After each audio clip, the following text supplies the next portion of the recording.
Shalom Bapak Ibu Saudara terkasih dalam Tuhan Yesus. Saya ucapkan selamat pagi, puji nama Tuhan. Kita sudah memasuki bulan terakhir di tahun 2025. Bulan Desember sebentar kita akan merayakan Natal. Ya, kita rindu merayakan hari kelahiran Sang Juru Selamat dan Tuhan kita, Yesus Kristus. Jangan lupa 23 Desember kita akan ada di Solo Paragon. Ya, dari jam 7 malam sampai jam 9. Ya, kita akan memuji Tuhan, menyembah Tuhan. Mari, saya harapkan jemaat semua datang ke tempat itu. Biarlah nanti kita boleh memancarkan kasih Kristus. Mulai pujian penyembahan, ada hadirat Tuhan. Bahkan orang-orang yang hadir nanti di sana boleh dijamah oleh Tuhan.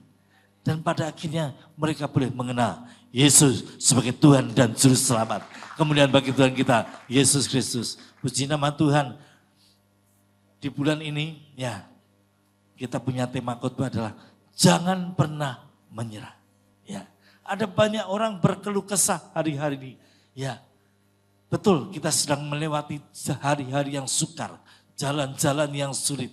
Tetapi percayalah bahwa Tuhan akan tetap menyertai kita. Tuhan sanggup menolong kita. Oleh sebab itu kita jangan pernah menyerah. Yang percaya katakan amin.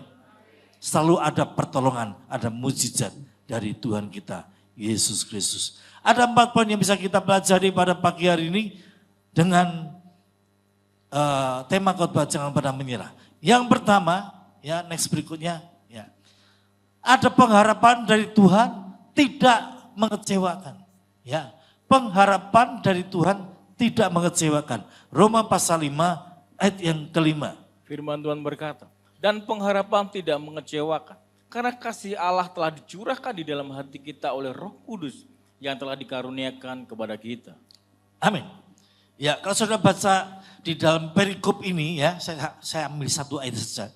Tetapi juga saudara bisa melihat dalam perikop ini memang konteksnya adalah hidup yang kekal. Tetapi yang bisa saya sampaikan, Tuhan Yesus bukan cuma menyediakan hidup yang kekal dalam kerajaan surga. Tetapi hidup di dunia saat ini, Tuhan juga memberikan janji-janji yang indah. Tuhan juga berjanji memberikan pengharapan. Dan pengharapan itu tidak mengecewakan. Kalau hari-hari ini engkau rasanya engkau mau menyerah. Karena pergumulan, persoalan, masalah yang besar menimpa kehidupanmu. Seakan-akan kau ingin, sudah Tuhan, it's enough, cukup Tuhan. Itu terlalu berat bagiku Tuhan. Ya. Itu terlalu menyakitkan bagi saya Tuhan. Saya mau sampaikan, selalu ada pengharapan di dalam Kristus. Dan pengharapan di dalam Tuhan Yesus tidak pernah mengecewakan. Tuhan memberikan penolong bagi setiap orang-orang percaya. Next berikutnya, kita akan buka dalam Yohanes pasal 16 ayat yang ke-13. Firman Tuhan berkata, tetapi apabila ia datang, yaitu Roh kebenaran, ia akan memimpin kamu ke dalam seluruh kebenaran. Sebab ia tidak akan berkata-kata dari dirinya sendiri. Tetapi segala sesuatu yang didengarnya itulah yang akan dikatakannya. Dan ia akan memberitakan kepadamu hal-hal yang akan datang. Ya, saudara perhatikan kalimat terakhir. Ia, Roh Kudus, Roh kebenaran akan memberitahukan kepadamu hal-hal yang akan datang. Ini janji Tuhan yang luar biasa Bapak Ibu Saudara. Ini bicara masalah-masalah yang sedang kita hadapi. Tuhan berikan jalan keluar. Roh Kudus akan menolong saudara. Roh kebenaran, Roh penghibur, Roh pembela akan menolong kita, akan memberikan jalan keluar. Bahkan seringkali Tuhan akan menyatakan rencananya, rancangan yang sempurna di dalam hidup kita. Tuhan akan menyatakan visinya dalam hidup kita. Dan Roh Kudus yang akan berbicara kepada saudara dan saya yang percaya katakan amin. Ya. Kita tidak ditinggal sendirian. Ketika Tuhan Yesus naik ke surga, tetapi Tuhan memberikan seorang penolong yang lain, penghibur, Roh kebenaran, yaitu Roh Kudus. Dia akan memberitahukan hal-hal yang akan datang. Dan Tuhan akan memberikan hikmat pada saat kita menghadapi masalah, persoalan, pergumulan dalam hidup kita, Tuhan akan memberikan hikmat kepada kita untuk kita bisa mengatasi masalah yang kita hadapi. Saya kena percaya, kita memang sedang berjalan di hari-hari yang sukar, hari-hari yang sulit. Oleh sebab itu, mari kita belajar, kita berdoa, menyembah Tuhan, masuk dalam hadirat Tuhan, dan kita minta Roh Kudus untuk menolong kita. Berapa banyak engkau yang rindu visi Tuhan, House of Miracle, boleh terjadi atas gereja Tuhan di tempat ini? Yang setuju, angkat tanganmu. Saudara rindu semua? Luar biasa. Amin. Wah, semangat. Sekarang, saudara, pernahkah Anda memikirkan ya, ketika visi House of Miracle, House of Healing itu terjadi dalam gereja ini? Artinya apa? Orang sakit kanker sembuh, sakit stroke, jantung, gagal ginjal, hepatitis, HIV, ya, semuanya disembuhkan. Bahkan orang buta melihat, ya, permisi bicara, orang yang picek matanya, tidak punya mata akan keluar matanya. Ya. Orang lumpuh akan berjalan, orang timpang, buntung kaki dan tangannya akan keluar kaki dan tangannya. Bahkan orang mati akan dibangkitkan dalam nama Tuhan Yesus. Saudara rindu ini terjadi? Sudah pernah memikirkan enggak risikonya? Ketika mujizat-mujizat yang luar biasa itu terjadi, itu akan membuat banyak sekali orang-orang yang percaya kepada Tuhan Yesus. Dan kalau ada banyak orang yang menjadi percaya kepada Tuhan Yesus, ada orang-orang yang tidak suka. Betul? Ya. Siap? Ya. Siap, saudara? Ya. Ada risikonya, Bapak Ibu. Ya. Kalau visi itu betul-betul digenapi atas gereja tempat ini, ya. Tetapi kita tidak pantang menyerah. Kita tetap maju, ya. Ya, puji nama Tuhan, itu yang Tuhan nyatakan ya di dalam kehidupan kita. Roh Kudus siap menolong saudara dan saya. Ya. Coba next berikut lagi kita akan buka Yohanes 17 ayat 14 sampai 17. Firman Tuhan berkata, Aku telah memberikan firman-Mu kepada mereka dan dunia membenci mereka. Karena mereka bukan dari dunia, sama seperti aku bukan dari dunia. Aku tidak meminta supaya engkau mengambil mereka dari dunia, tetapi supaya engkau melindungi mereka daripada yang jahat. Mereka bukan dari dunia, sama seperti aku bukan dari dunia. Amin. Nah, ayat ini ayat yang luar biasa Bapak Ibu. Ya, coba perhatikan ya, ayat 14. Aku telah memberikan firman-Mu kepada mereka dan dunia membenci mereka. Karena, saudara perhatikan baik-baik. Karena mereka bukan dari dunia, sama seperti aku, Tuhan Yesus, bukan dari dunia. Dan itu diulangi lagi dalam ayat ke-16. Mereka bukan dari dunia, sama seperti aku, bukan dari dunia. Mereka itu siapa Bapak Ibu? Murid-murid Tuhan Yesus. Dan juga kita. Orang-orang percaya adalah yang disebut mereka. Dan Tuhan katakan, mereka, kita orang-orang percaya bukan berasal dari dunia. Seperti aku bukan berasal dari dunia. Saudara tahu enggak? Kita ini adalah orang-orang pilihan Tuhan. Kita ini bukan dari dunia. Dari mana? Dari surga Bapak Ibu. Kita ini sudah dipilih. Bahkan kitab Efesus katakan dipilih sebelum dunia dijadikan. Kita menjadi orang yang sangat spesial.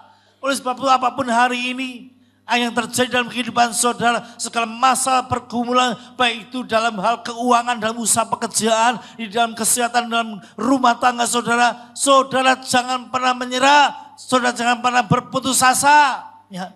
Kita sudah menjadi orang-orang pilihan, kita bukan berasal dari dunia, itu kata Tuhan Yesus. Ya. Seperti aku bukan berasal dari dunia, mana asal kita? Surga. Dan kita nanti akan kembali ke surga.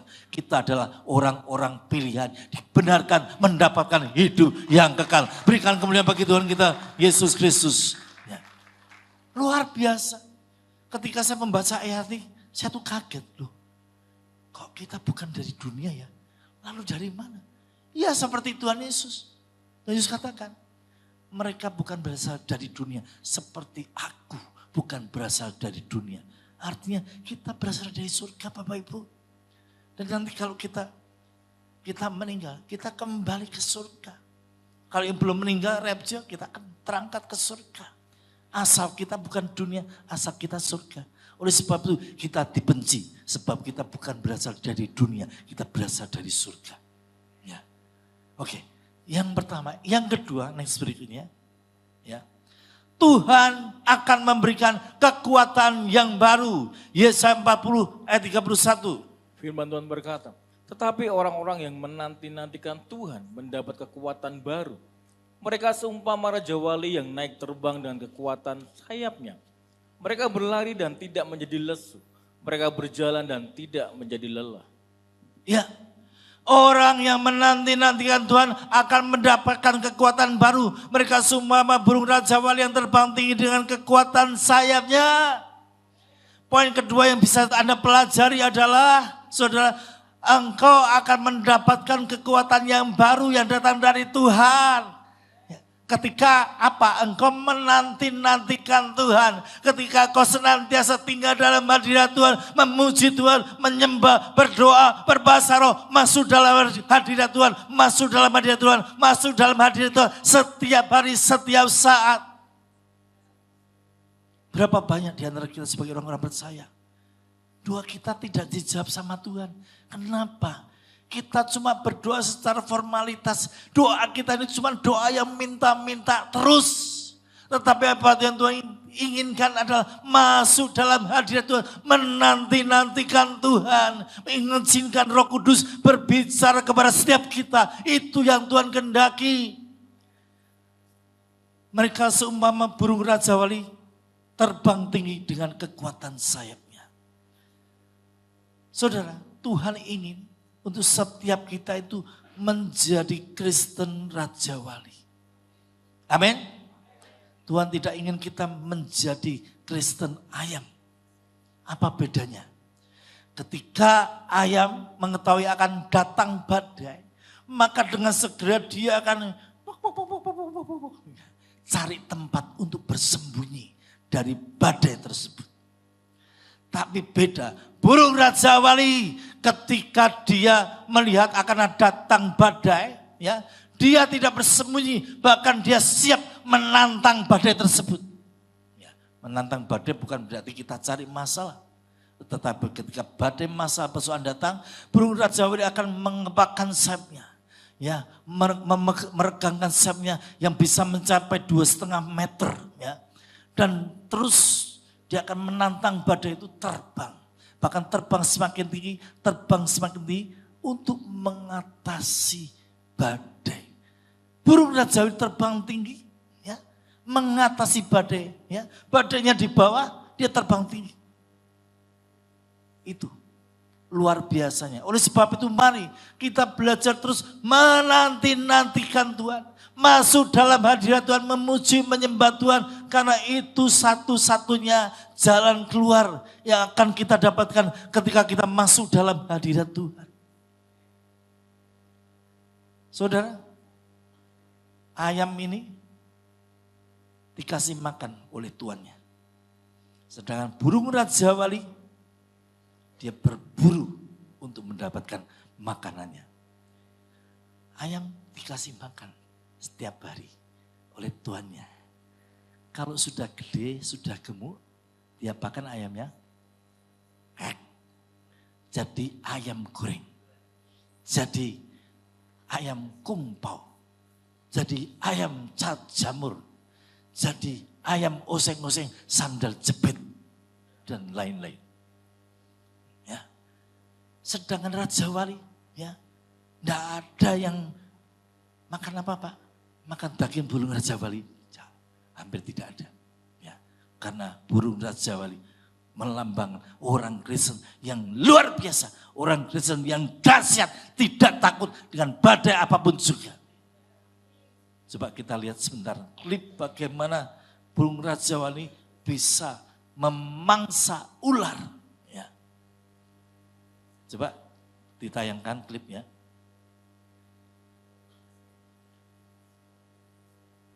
Kita akan melihat bagaimana burung Raja Wali dia terbang tinggi, mencari mangsanya. Ya. Nah, ini ada seekor ular laut. Ya. Raja Wali tahu dari sambar ular tersebut. Luar biasa.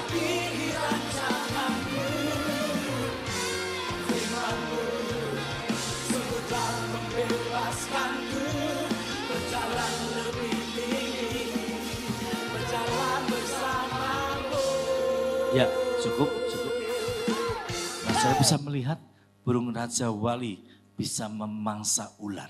Ya, burung Raja Wali tahu dia kalau bertarung dengan ular di tanah, dia pasti kalah. Tetapi dia cengkram dan dibawa ke langit yang tinggi sehingga burung tersebut, ular tersebut tidak bisa melakukan apa-apa. Nah, Bapak Ibu Saudara terkasih dalam Tuhan Yesus, burung Raja Wali juga seringkali diganggu oleh burung gagak. Burung gagak itu akan terus ngomel-ngomeli burung Raja Wali, ya, mengeluarkan suara-suara yang tidak enak kepada burung Raja Wali tersebut, mengganggu burung Raja Wali tersebut. Ya, ini bicara orang-orang yang senantiasa ngoceh depan kita, fitnah kita, merendahkan harga diri kita, menghina kita, ya, merendahkan diri, menginjak-injak harga diri kita.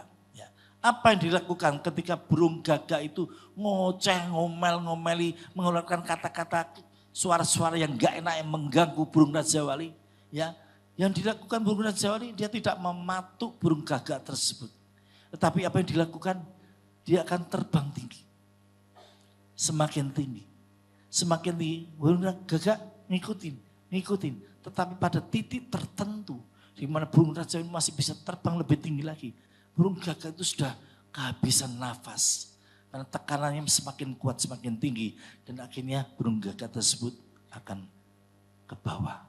Sementara burung Raja Wali akan terus mendekati matahari. Ini berbicara apa? Orang-orang percaya Bapak Ibu. Ya, ketika diomel-omeli orang, dijelek-jelekkan orang, difitnah orang, direndahkan harga dirinya, dihina. Ya, tidak melawan, tidak membalas. Ya, tidak memaki-maki orang yang mengejek dia. Tetapi orang Kristen Raja Wali, dia akan terbang semakin tinggi, mendekat kepada matahari. Ini berbicara orang-orang Kristen kembali. Mendekat kepada Tuhan, masuk dalam hadiratnya, memuji, menyembah Tuhan. Karena itu adalah satu-satunya solusi bagi setiap masalah yang kita hadapi. Yang bisa katakan amin. Ya. Oleh sebab itu mari kita senantiasa rindu menyembah, memuji Tuhan, masuk dalam hadirat Tuhan. Di gereja kita ini ada banyak doa. Ada doa kemah Daud di hari Selasa 6:30. Ada doa malam 6:30 di hari Kamis. Ada doa puasa hari Sabtu pagi. Ya. Dan nanti kita akan mengadakan worship map tanggal 11 Desember. Betul ya? Hari Kamis. Saja Bapak Ibu Saudara sudah ke tempat ini. Di sini kita akan dengan bebas kita masuk dalam hadirat Tuhan. Memuji, menyembah Tuhan, berbahasa roh, berdoa. Dan saudara akan menerima pengurapan yang baru. Saudara akan menerima lawatan kasih dan kuasanya. Saya ajak semua Bapak Ibu Saudara untuk hadir di tempat ini. Ya, worship night tanggal 11 Desember. Kita memuji menyembah Tuhan. Dan pada saat kita memuji menyembah Tuhan, maka orang-orang yang ngomongin kita, jelek-jelekan kita, fitnah kita, menghina kita, ya, mereka akan rontok satu persatu. Tuhan yang akan menyatakan pembelanya. Kita tidak perlu melawan, membalas caci maki mereka, membalas kutukan mereka. Biarkan saja kita terus masuk dalam hadirat Tuhan. Saya kena percaya ketika kita masuk dalam hadirat Tuhan. Seperti burung-burung gagak tersebut. Ya, maka orang-orang tersebut akan rontok satu persatu. Sehingga kita akan mendapatkan kekuatan yang baru. Ya, yang kedua. Yang ketiga, ya, menyerah dan mengambil jalan pintas. Mari kita buka Matius pasal 27 ayat 3 sampai dengan ayat ke-5. Firman Tuhan berkata, pada waktu Yudas yang menyerahkan dia, melihat bahwa Yesus telah dijatuhi hukuman mati, menyesallah ia. Lalu ia mengembalikan uang yang 30 perak itu kepada imam-imam kepala dan tua-tua, dan berkata, aku telah berdosa karena menyerahkan darah orang yang tak bersalah. Tetapi jawab mereka, apa urusan kami dengan itu? Itu urusanmu sendiri. Maka ia pun melemparkan uang perak itu ke dalam bait suci, lalu pergi dari situ dan menggantung diri.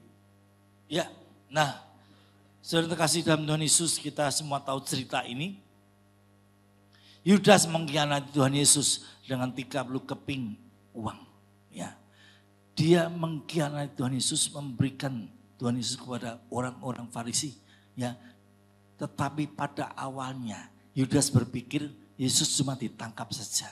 Ya, tapi ternyata dijatuhi hukuman mati. Dan dikatakan oleh firman Tuhan, dia sangat menyesal. Dia lemparkan uang, ya, suapan itu kepada orang-orang Farisi. Ya, ini uang darah. Menyesalah dia. Yudas menyesal, repent, bertobat. Mengerti dia tahu dia berbuat dosa. Dosa yang sangat jahat, mengkhianati gurunya yang senantiasa mengajar dia dan memberkatinya. Ya. Tetapi jalan yang dipilih adalah salah, mengambil jalan pintas. Yudas bunuh diri dengan menggantung dirinya. Ya. Saya sampaikan kepada Bapak Ibu Saudara, jangan pernah saudara membuat jalan pintas untuk bunuh diri. Ya, orang yang bunuh diri itu go straight to hell. Langsung menuju ke neraka. Ya. Firman Tuhan katakan jangan membunuh. Bukan cuma membunuh orang lain. Membunuh diri kita sendiri juga jangan pernah kita lakukan. Ya. Mari dalam setiap masalah yang kita hadapi.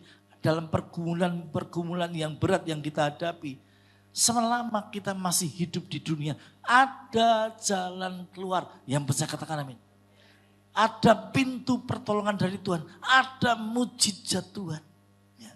Tetapi kalau saudara bunuh diri, saudara mati, masuk neraka, sudah tidak ada lagi harapan. Selama Anda masih hidup, saudara punya pengharapan.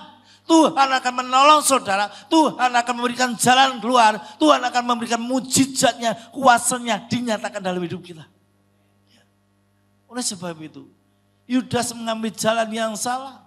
Petrus juga berbuat dosa, menyangkal Tuhan Yesus sampai 3 kali. Menyangkal Tuhan juga satu dosa yang besar Bapak Ibu Saudara. Ya, menyangkal Tuhan. Ya. Hari ini ada berapa banyak orang menyangkal Tuhan. Karena apa? Karena jabatan, karena kekayaan. Dan juga karena teman hidup. Ya. Akhirnya menyangkal Tuhan. Menyangkal Sang Juru Selamat Tuhan kita Yesus Kristus. Nah, Petrus menyangkal Tuhan Yesus, tetapi dia bertobat, ya, dia akui dosa-dosanya dan dia kembali kepada Tuhan, kembali hidup di dalam kebenaran firman Tuhan. 2 contoh ini bisa kita Petrus dan Yudas.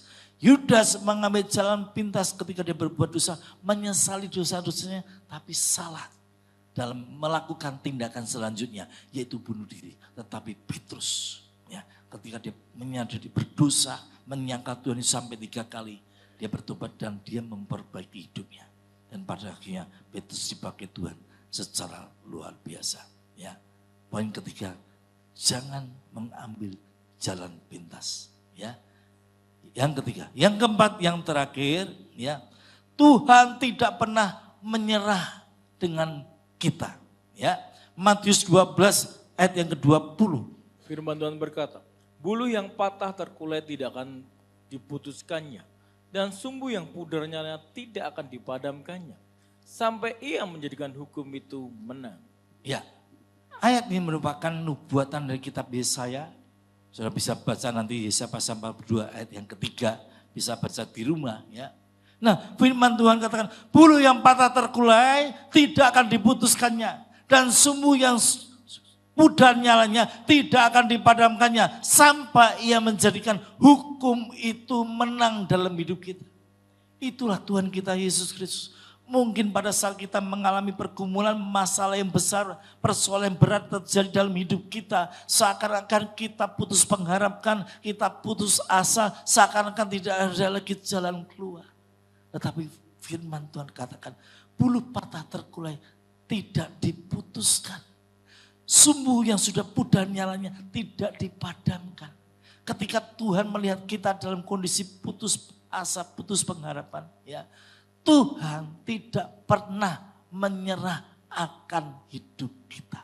Mungkin kita merasa kita sudah putus asa, putus pengharapan, tetapi yang saya yakin dan percaya, Tuhan Yesus tidak akan menyerah akan hidup kita. Yang percaya katakan amin.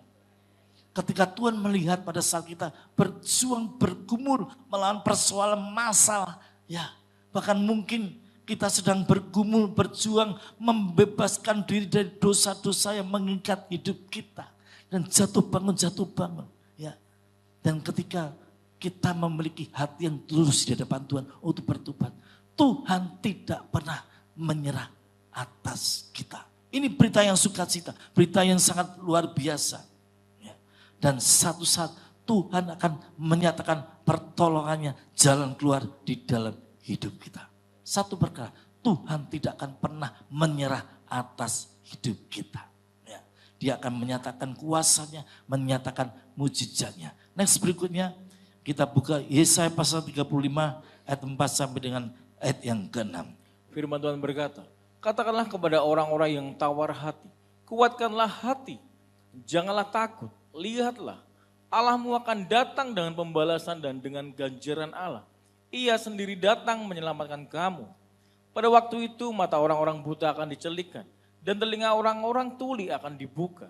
Pada waktu itu orang lumpuh akan melompat seperti rusa dan mulut orang bisu akan bersorak-sorai. Sebab mata air memancar di padang gurun dan sungai di padang belantara. Ya, kitab Yesaya ini merupakan kitab nubuatan terkhusus bagi kita yang hidup di akhir zaman ini. Ya, Tuhan akan menyatakan kuasanya, mujizatnya. Saudara perhatikan kalimat terakhir, sebab mata air akan memancar di padang gurun dan sungai di padang belantara. Ini adalah mujizat Tuhan. Mana ada padang gurun bisa memancarkan air, ada mata air, dimanapun ada padang belantara bisa muncul sungai yang melimpah, ya, mengalir melimpah. Ya, tidak, ini satu mujizat yang luar biasa yang Tuhan janjikan bagi setiap orang-orang yang percaya kepadanya. Bahkan dengan jelas dikatakan orang buta akan melihat, orang telinga yang tuli akan mendengar, orang bisu akan berbicara, bahkan orang yang lumpuh akan berjalan, bahkan melompat seperti rusa. Itu yang Tuhan janjikan. Tuhan akan menyatakan mujizatnya bagi setiap orang-orang percaya, terkhusus di mana kita hidup di akhir zaman ini. Ini bicara tentang hujan akhir, Bapak Ibu Saudara. Ya, visi House of Miracle itu akan menyambung dengan hujan akhir. Ya, hujan akhir akan datang tepat sebelum Tuhan Yesus datang untuk kedua kali untuk mengangkat gerejanya, untuk mengangkat orang-orang percayanya. Akan terjadi tanda terakhir, hujan akhir, di mana kita bisa melihat orang buta, melihat orang lumpuh berjalan, ya, orang sakit semuanya disembuhkan, bahkan orang yang mati akan dibangkitkan. Itu akan terjadi sehingga banyak orang akan menjadi percaya kepada Tuhan Yesus, dan setelah itu akan terjadi yang namanya rapture atau pengangkatan gereja Tuhan. Oleh sebab itu jangan pernah menyerah, jangan pernah berputus asa. Ya, mujizat nyata bagi orang-orang percaya. Ya, pada saat kita sungguh-sungguh, ya, mencari hadirat Tuhan, kita memuji menyembah Tuhan, maka kita akan melihat kuasanya bekerja. Jangan pernah menyerah, jangan berputus asa. Mujizat Tuhan ada saat hati menyembah. Jangan pernah menyerah, jangan berputus asa. Mujizat Tuhan ada bagi yang setia dan percaya. Amin. Ada mujizat yang luar biasa. Nah, Bapak Ibu Saudara, sebelum saya menutup khotbah saya, ya, beberapa waktu yang lalu saya melihat sebuah cuplikan video bagaimana seorang rabi-rabi Yahudi ya mengucapkan terima kasih kepada Presiden Donald Trump. Karena apa? Ya, karena izin untuk membangun Bait Allah sudah dikeluarkan. Bait Allah akan segera dibangun kembali. Bahkan ya Trump ini adalah orang Kristen, agama Yahudi beda dengan orang Kristen. Ya, itu seperti dalam Alkitab Raja Kores, ya bukan orang Yahudi yang memerintahkan ya untuk orang Israel boleh membangun Bait Allah yang dibakar oleh orang-orang Babel, dibangun kembali oleh Raja Kores. Dan mereka menyamakan Donald Trump itu seperti Raja Kores yang mengizinkan dan membantu untuk Bait Allah yang ketiga akan dibangun. Itu segera akan dibangun. Dan kalau itu dibangun, ini merupakan tanda-tanda kedatangan Tuhan Yesus. Sudah sangat singkat, sudah di ambang pintu. Oleh sebab itu, apapun yang kau hadapi, jangan pernah menyerah.